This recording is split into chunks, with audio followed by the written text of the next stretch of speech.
आज के इस सबक में खुदाए ताला की किताबें पढ़ेंगे कि अल्लाह रब्बुल इज़्ज़त की किताबें कौन कौन सी हैं, क्या क्या हैं, किस किस नबी पर अल्लाह ने कौन सी किताब नाजिल फरमाई। तो बेटा अल्लाह की जो किताबें हैं, अल्लाह की किताबें होने का मतलब ये होता है कि उन किताबों से जैसे कुरान पाक है अल्लाह की किताब हम कहते हैं ना, तो अल्लाह की किताब होने का मतलब ये होता है बेटा कि कुरान पाक के जो अल्फाज व हुरूफ हैं, जैसे अल्हम्दुलिल्लाहि रब्बिल आलमीन ऐसे हमने पढ़ा ना, तो ये अल्फाज और हुरूफ जिस माना पर दलालत करते हैं, इनसे जो माना समझ में आते हैं वो माना अल्लाह का कलाम होते हैं बेटा। और ये अल्फाज व हुरूफ को हम ये नहीं कहेंगे कि अल्लाह ताला माअज़ल्लाह अल्फाज व हुरूफ बोलता है, नहीं, अल्लाह ताला तो अल्फाज व हुरूफ से पाक है, इसलिए अल्फाज व हुरूफ को नहीं कहेंगे कि ये अल्लाह ताला का कलाम है, बल्कि वो माना जो अल्फाज व हुरूफ से समझ में आता है वो माना अल्लाह का कलाम होते हैं बेटा।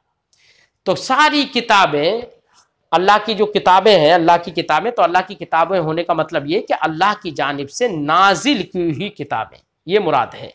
अल्लाह ने ये किताबें नाजिल फरमाई हैं। कौन कौन सी हैं, अल्लाह की किताबें क्या क्या हैं? तो साहिब किताब फरमाते हैं, सवाल, खुदाए ताला की किताबें कितनी हैं? जवाब, खुदाए ताला की छोटी बड़ी बहुत सी किताबें नाजिल हुई। बड़ी किताब को किताब और छोटी किताब को सहीफा कहते हैं। तो बेटा सहीफा किसे कहते हैं? छोटी किताब को, है ना। जैसे कोई किताब होती है तो उस किताब को हम किताब ही कहते हैं, और हम अपने उर्दू मुहावरे में कोई छोटी सी पतली सी अगर कोई किताब होती है तो उसको हम किताबचा कह देते हैं, किताबचा यानी छोटी सी किताब।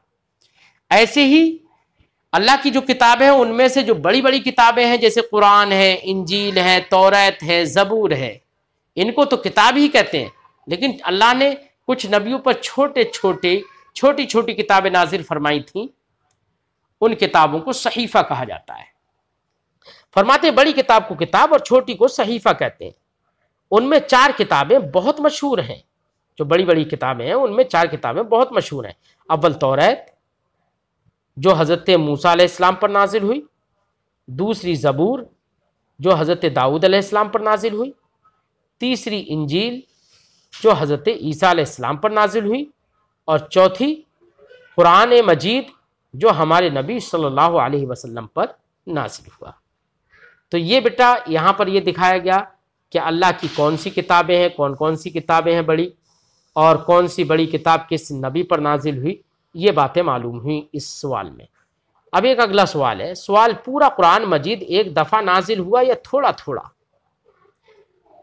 तो बेटा इसके बारे में मैं खुलासा बता दूं जवाब का कि अल्लाह ताला ने लौहे महफूज से अपने इस कुरान पाक को आसमान दुनिया पर तो एक बार में नाजिल फरमा दिया था, फिर आसमान दुनिया से नबी करीम सल्लल्लाहु अलैहि वसल्लम तक हज़रत जिब्रील अमीन अलैहिस्सलातु वस्सलाम ज़रूरत के मुताबिक जब जितने की ज़रूरत पड़ती, जिस हुक्म की ज़रूरत पड़ती, जिस मसले की ज़रूरत पड़ती, उसको बताने के लिए हज़रत जिब्रील अमीन ज़रूरत के मुताबिक धीरे धीरे हज़रत नबी करीम सल्लल्लाहु अलैहि वसल्लम की बारगाह में लेकर आते रहे, और ये धीरे धीरे कितनी मुद्दत हो गई? 23 बरस की मुद्दत। तो पूरा कुरान एक बारगी आसमान दुनिया पर नाजिल हो गया, फिर आसमान दुनिया से नबी सल्लल्लाहु अलैहि वसल्लम पर 23 साल की मुद्दत में धीरे धीरे ज़रूरत के मुताबिक नाजिल होता रहा।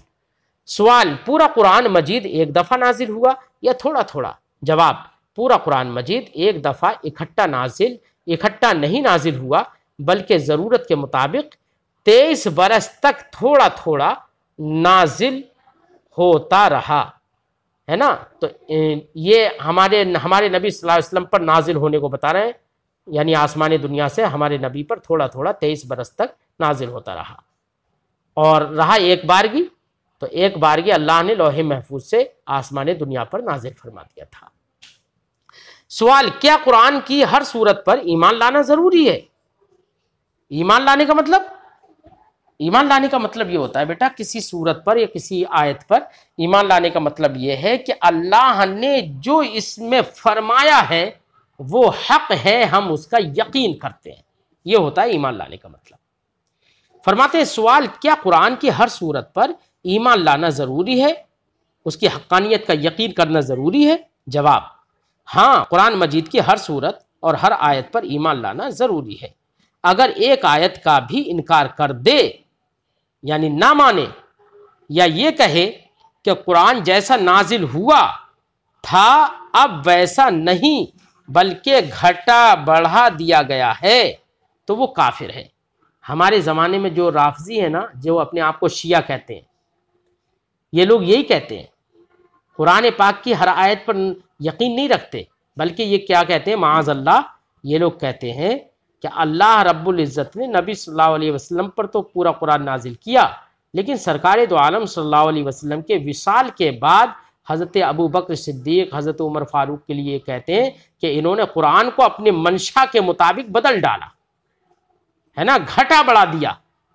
तो ये घटाने का बढ़ाने का अकीदा जो है बेटा, राफजियों का है, शियाओं का है, जो अपने आप को शिया कहते हैं, राफजियों का है।